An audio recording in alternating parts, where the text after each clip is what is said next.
Ideológia ochrany rodiny. Kľúč k obnoveniu jednoty. Drahý Sloven, Slovák, Slovenka i iný národ, ak cítiš, že je mnoho vecí v neporiadku a hrozí nebezpečenstvo, dovoľ mi, aby som ti ozrejmil skutočnú situáciu, v ktorej sa nachádzaš. Žiješ v čase, kedy klamstvo presiahlo hranicu pravdy a otočilo všetko hore nohami. Nik nevie nájsť spoločnú reč, čo človek, to názor a jednotnosť národa zanikla. Zanikol spoločný cieľ a motivácia národa držať spolu jeho ohlupovaním a klamaním cudzincami trvajúcim po stáročia. Dôsledkom tohto procesu je vznik nesúdržnej masy ľudí. Základom národa a štátotvornosti je rodina. V súčasnosti prebieha masívny útok na rodinu na mnohých frontoch, existenčnom, zlé podmienky pre založenie rodiny, zníženie plodnosti, hormonálna úprava stravy, likvidácia seniorov v domovoch dôchodcov, feminizmus a rozvodovosť, hodnotovom, propagácia homosexuality a úchyliek, ich zavádzanie do škôl, obrannom, moslimská imigrácia, sociálky kradnúce deti. Zničením rodiny ako štátotvornej jednotky bude zničený štát, národ, obrana. Potom sa rozklad posunie do svojej poslednej fázy. Fyzickej likvidácie štátotvorného genofondu.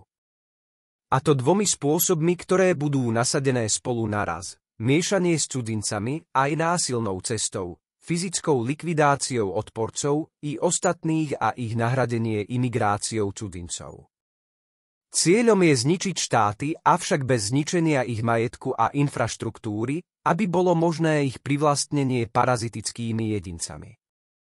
Tieto veci majú byť využité na totálne zotročenie nejednotnej masy utápajúcej sa v chaose. Všetko, čo zostalo, sú len v agónii sa zmietajúce nefunkčné časti štátnych aparátov. Mnohí túžime a voláme po spojení sa, po revolúcii, po zmene. Je to podvedomá reakcia na ohrozenie, šiestý zmysel a cítime to takmer všetci. V súčasnom stave však toto nie je možné. Naša nejednotnosť to nedovolí. Náš národ a štát ako jednota už de facto takmer zanikol a zostali len jeho trosky. Štát sme my ako jednota, ľudia.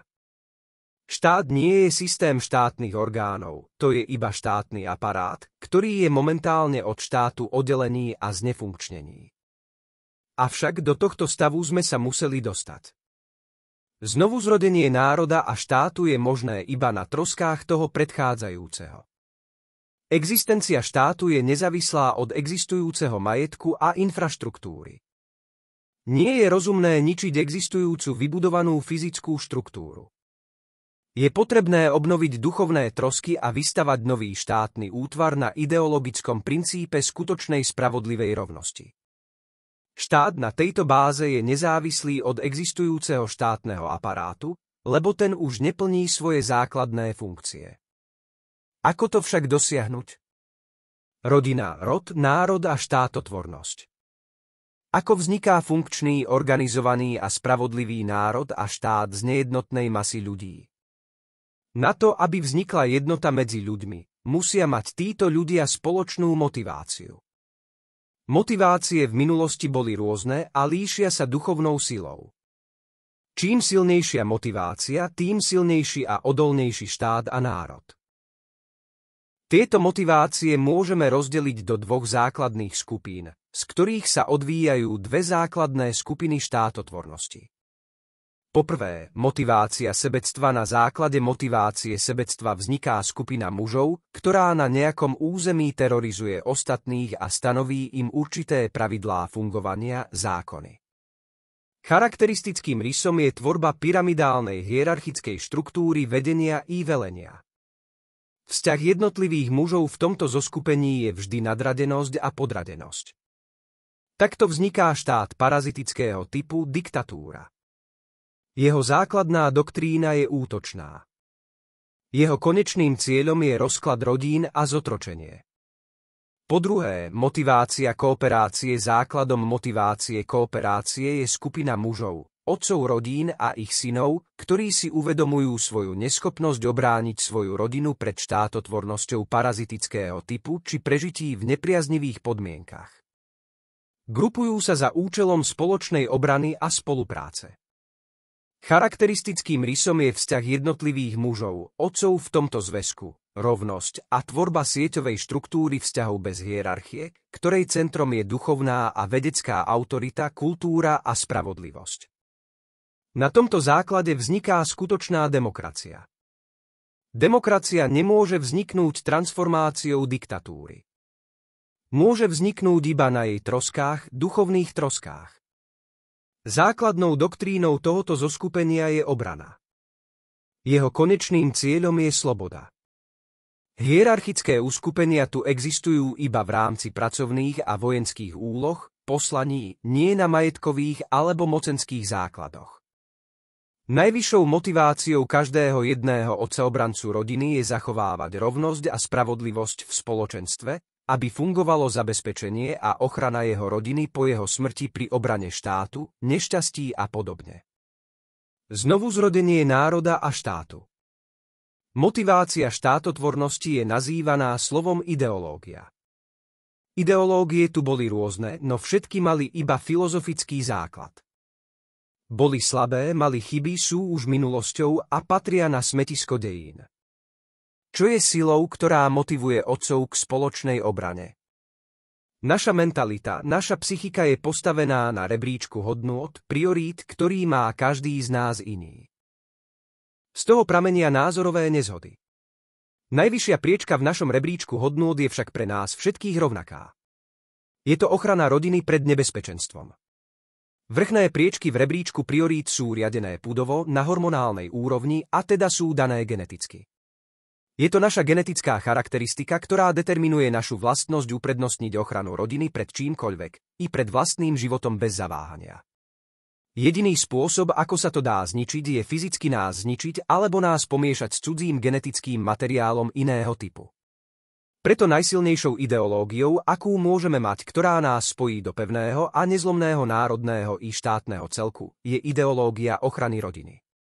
Zoskupenie otcov, ochrancov rodín a ich synov je základom pre vytvorenie spoločnosti rovnosti, svornosti a sily, kde každý neváha položiť život pre obranu spoločenstva, lebo má istotu vo vedomí, že i keď padne, ostatní sa o jeho rodinu postarajú. Nech prehovorí nahlas ten otec rodiny, ktorý sa s týmto nestotožňuje. Základom štátotvornosti je preto domobrana, ktorej členom je každý otec rodiny, alebo jeho syn, každá matka rodiny, alebo dcéra. Niet silnejšieho pudu a silnejšej ideológie, ako je ochrana rodiny. Takto vzniká priateľstvo a bratstvo otcov rodín. Ak si otec rodiny, zamysli sa, koľko máš v súčasnosti skutočných priateľov schopných brániť s tebou spoločne rodinu. Tento text determinuje návod, definuje princíp, ako to zmeniť. Je však nevyhnutné, aby si na tom ty sám zapracoval. Migrujúci cudzinci. Cudzinci majú rozdielnu genetickú výbavu od nás a preto i rozdielny hodnotový rebríček. Preto je ich správanie a kultúra a najmä ich ideológia rozdielna a nekompatibilná s našou. Ich ideológia presne zodpovedá ich podmienkam a tiež je postavená na pudovej úrovni, sexuálnej, sadistickej, až pedofilnej, preto nemá význam akákoľvek snaha o kompromis. Títo ľudia opustili svoju vlast, svoj národ a svoje rodiny, a to v najťažších časoch. Sú to muži vo vojenskom veku plní síl. Urobili by ste to vy. Dokážete sa s nimi stotožniť. Spájanie otcov. Ak sa stotožňuješ s týmto textom a chápeš jeho význam, viditeľne nos znak svojho národa. Mnohí naši otcovia a matky, synovia a dcéry majú rozdielne spoločenské, politické a hodnotové názory. Ak je však ich najvyššia priorita ochrana rodiny a podvedome vnímajú ohrozenie, sú schopní prekonať rozdiely nižšej priority a sústrediť sa len na tú hlavnú prioritu, ochranu rodiny. Sú schopní spojiť sa s nami. Každý, kto po prečítaní tohto textu chápe, čo je jeho účelom a systém, ako podľa neho postupovať, je schopný spájania sa a štátotvornosti na princípe rovnosti a spoločnej ochrany rodín. Nie každý je toho schopný a nemá žiadny význam kohokoľvek nútiť prispôsobiť sa. Spoločnosť postavená na ochrane rodín a rovnosti musí byť dobrovoľná. Rozprávajme sa o ochrane rodín s blízkymi a priateľmi. Otcovia, matky, synovia i dcéry, rozprávajme sa úprimne. Tých, ktorí nerozumejú, nenúťme. Spájajme sa s najbližšou rodinou a najbližšími priateľmi, s tými, ktorých dobre poznáme a máme vzájomnú dôveru. Oni, ak pochopia, budú robiť to isté, rodiny sa začnú prepájať do siete a celý národ sa zjednotí v spoločnej obrane rodín. Vodcovia nie sú potrební. Vodcovia sú nástrojom manipulácie parazitických hierarchických spoločností. Tvorme sieťovú štruktúru vzťahov bez hierarchii, tvorte priateľstvá. Tvorte a zveľaďujte ideologické, kultúrne, vedecké a vzdelávacie centrá. Posilňujte svoje telo, zdravie a zapojte seniorov do komunikácie s deťmi, ak oni majú záujem a nebudú ich deformovať starými ideológiami a pochopia tento text. Noste znak, ktorým sa spoznáte, znak svojho národa. Pomáhajte si navzájom, podporujte sa. Svojim predávajte lacnejšie, pre svojich vyrábajte kvalitnejšie.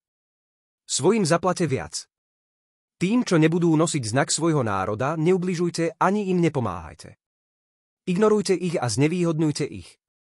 Keď nás bude mnoho, tým, čo odmietnú viditeľne nosiť znak svojho národa, dávajte vysoké ceny, alebo im nepredávajte vôbec. Postupne ich vytesnite.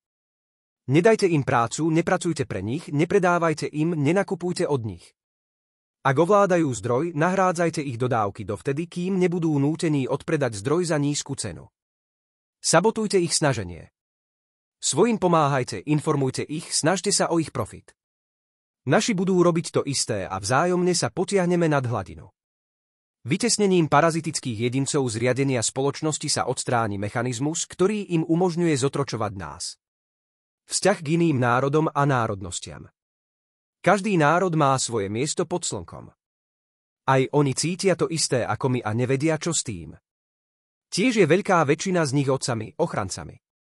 Budú nasledovať náš príklad. Tak ako my, vytvoria spoločenstvá otcov, obrancov a ich základná doktrína bude obranná. Ak všetky národy, štáty budú mať základnú doktrínu obrannú a nie útočnú, nebude viac vojen. Odlišnosť národov na báze hodnotového rebríčka bude existovať. Preto národy vznikli, lebo sa chceli oddeliť. Ale u zdravých jedincov je vždy na prvom mieste ochrana rodiny.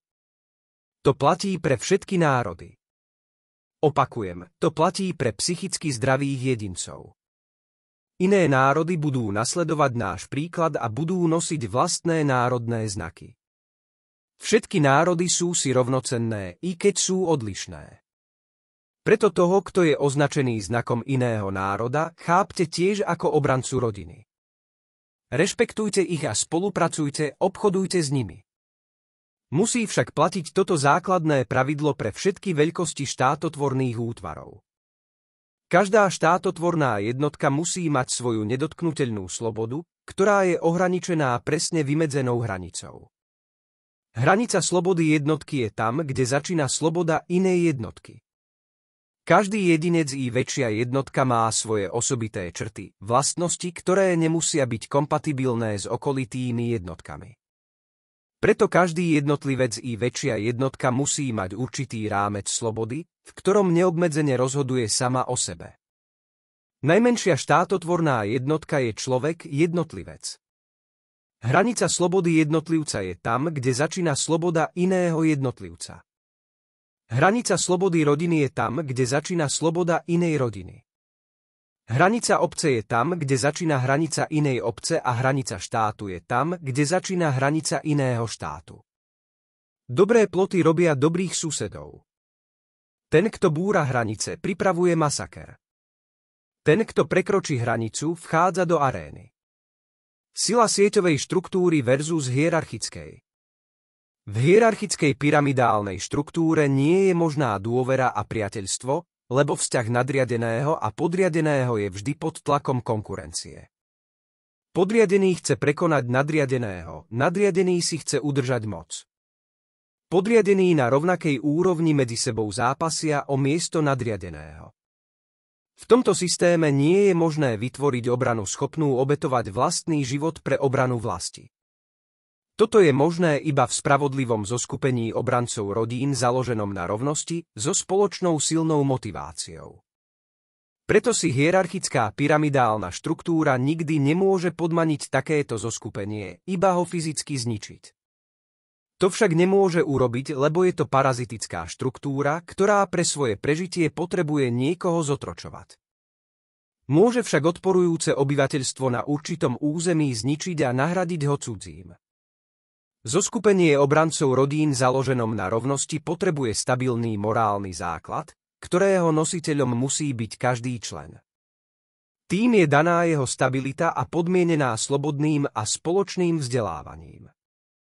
Tým, že v spoločenstve obrancov rodín nefiguruje vodca sústreďujúci moc, nie je možná manipulácia prostredníctvom vodcu a pri napadnutí parazitickou skupinou je spoločenstvo funkčné a obranyschopné dovtedy, kým existuje aspoň jedna funkčná štátotvorná jednotka. Vzťah k spoločnému územiu štátotvorného národa. Momentálne existuje stav, kedy novonarodený človek nemá právo existovať na Zemi, lebo každý kúsok zeme už niekto vlastní a kontroluje. Malá skupina parazitických jedincov kontroluje územia, ktoré nedokážu využiť ani z 1/100 000. Je tento stav v poriadku? Je to morálne správne? Kto určil právo takejto kontroly? Kto sme? My všetci sme sa narodili ako zvieratá hodené do arény. Tento text je naša šanca výjsť z arény ako slobodní ľudia. Voľne byť ako byť otrokom. Neskrotnosť je vlastnosťou šeliem a budú nás nazývať šelmami. My sme však slobodní ľudia. Kopírujme, prekladajme tento text a sprístupnime ho každému. Budeme zosmiešňovaní, prenasledovaní, budú nás očierňovať. Dnes je však doba, keď sa čierne vydáva za biele a biele sa očierňuje. Pamätajme na to. Čím viac na nás budú kydať, tým budeme silnejší, tým viac sa ku nám budú pridávať naši. Spájanie otcov, obrancov a rodín nebude jednoduché. Každý z nás bude musieť prekonať množstvo bariér. Úspešnosť snaženia závisí od každého z nás. Od našej tolerancie, odhadu, schopnosti tvoriť a obnovovať priateľstvá. Najpevnejšie a obnoviteľné priateľstvá sú tie, ktoré vznikli v detstve. Navštívme starých priateľov, hovorme s nimi, udržiavajme tieto vzťahy. Rozvíjajme ich spoločnými stretnutiami a diskusiami. Rozvíjajme ideológiu ochrany rodiny spoločne i samostatne. Každý z nás je prínosom. Každý z nás má iné skúsenosti, ktoré môžu pomôcť ostatným. O samote nie sme ničím, ale spolu vieme všetko a dokážeme veľa. Každý z nás je dôležitým vo vytváraní tohto celku. Náš rozvoj je nikdy nekončiaci proces. Poučme sa z chýb minulosti, chráňme a zdokonaľujme osvedčené, uchovajme tradičné, zavrhnime nefunkčné a choré. Vzdelávajme sa navzájom. Svoje názory a záujmy prezentujme, nepresadzujme na silu. Rešpekt v komunikácii je základom. Požehnaný a slobodný je ten, kto koná dobro bez očakávania odmeny.